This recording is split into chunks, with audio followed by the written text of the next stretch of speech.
Halo, perkenalkan nama saya Raffi Akila Arelian. Saya dari Prodi Hubungan Internasional Universitas UIN Syarif Hidayatullah, Jakarta. Di sini saya ingin berbicara mengenai sebuah teori yang saya pelajari selama em, mengempu pendidikan di UIN Jakarta.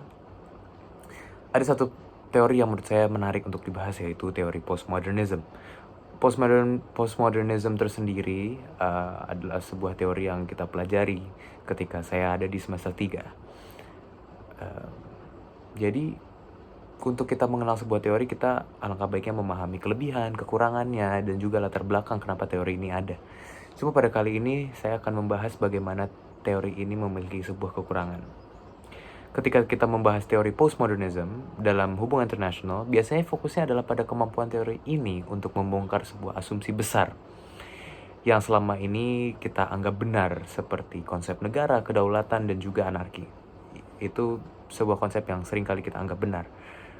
Mungkin dalam pemikiran postmodernism, dia seringkali membantah hal tersebut. Namun di balik kritisnya, postmodernism juga memiliki sejumlah kekurangan yang perlu dipahami, terutama ketika kita mencoba menggunakannya untuk membaca sebuah fenomena internasional secara praktis atau secara real gitu. Pertama, kekurangan yang paling sering disorot adalah bahwa postmodernism sangat ahli dalam melakukan kritik, tetapi tidak terlalu baik dalam menawarkan sebuah solusi. Teori ini bisa menunjukkan bahwa berbagai konsep besar sebenarnya hanyalah hasil konstruksi, wacana, dan juga praktik kekuasaan. Tetapi setelah konsep-konsep itu dibongkar, postmodernism biasanya berhenti di situ saja. Dia tidak melanjutkan, dia hanya mengkritik, menghancurkan, tidak membangun. Gitu. Ia tidak memberikan alternatif konkret tentang bagaimana kita seharusnya memahami dunia internasional setelah struktur-struktur lama di dekonstruksi.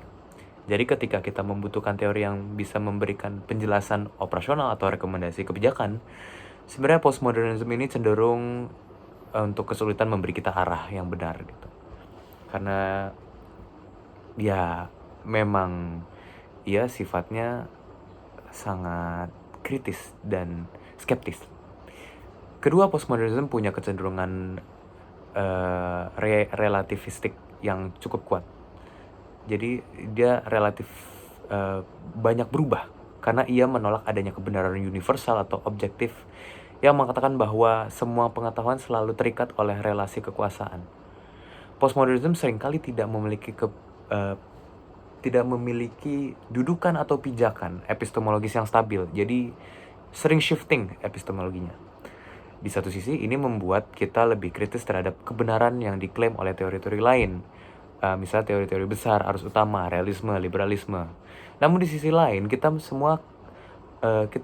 semua klaim dianggap sebagai konstruksi, maka sulit bagi postmodernism untuk menentukan mana penjelasan yang lebih baik, lebih akurat, lebih berguna dalam konteks apapun. Pada hubungan internasional yang sering menuntut kejelasan, seperti ketika menganalisis konflik, keamanan, dan kebijakan luar negeri, posisi epistemologi seperti ini menjadi kelemahan yang cukup besar bagi postmodernism. Jadi ya itu cukup fatal dalam kekurangannya. Kelemahan ketiga terletak pada fokus postmodernism yang sangat berat kepada wacana dan bahasa. Pendekatan ini melihat bahwa realitas politik dikonstruksi melalui representasi, melalui narasi, konsep, dan praktik diskursif. Meskipun hal ini benar dalam banyak hal, perhatian yang terlalu besar pada bahasa membuat teori ini kurang memperhatikan faktor-faktor materialnya, seperti ekonomi, militer, institusi politik yang nyata mempengaruhi perilaku negara gitu. Ketika kita berbicara tentang perang, tekanan geopolitik, atau ketimpangan ekonomi global, pendekatan yang terlalu berpusat pada sebuah narasi, struktur bahasa terlihat kurang memadai saja untuk membongkar itu. Dengan kata lain, postmodernism terkadang terlalu sibuk dalam merangkai kata gitu, hingga lupa bahwa dunia juga diatur oleh kekuatan-kekuatan keras yang tidak hanya dalam sebuah teks seperti militer atau mungkin soft power lainnya gitu, dengan banyak sekali cara menunjukkan power di dunia yang modern ini. Keempat, postmodernism sulit dipakai untuk melakukan generalisasi, karena ia menolak kategori-kategori tetap seperti negara individu atau sistem internasional. Teori ini menjadi susah dipakai untuk memetakan fenomena secara lebih sistematis, padahal dalam studi hubungan internasional, kemampuan membuat kategori dan membangun model analitis sangat penting agar kita bisa memahami pola-pola umum di balik dinamika global, internasional. Postmodernism justru mencurigai kategori-kategori tersebut sebagai konstruksi kekuasaan yang seperti yang sudah saya mention, sehingga enggan untuk menggunakannya. Akibatnya ia lebih cocok sebagai pendekatan reflektif, bukan sebagai alat analisis yang dapat diterapkan secara konsisten di berbagai kasus. Jadi banyak sekali kasus yang tidak fit untuk kita analisis dan juga kita baca dengan teori ini gitu.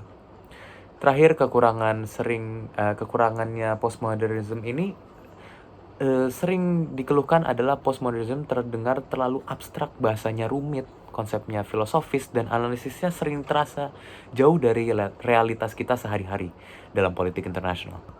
Cukup menarik bukan pembahasan kita pada hari ini? Dapat disimpulkan bahwa postmodernism ini tidak tetap teori yang banyak shiftingnya,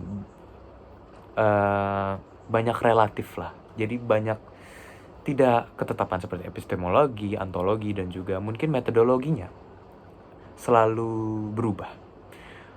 Mungkin itu saja yang bisa saya sampaikan. Saya Raffi Akila Arelian dengan NIM 124110310501144. Undur diri. Terima kasih. Wassalamualaikum warahmatullahi wabarakatuh.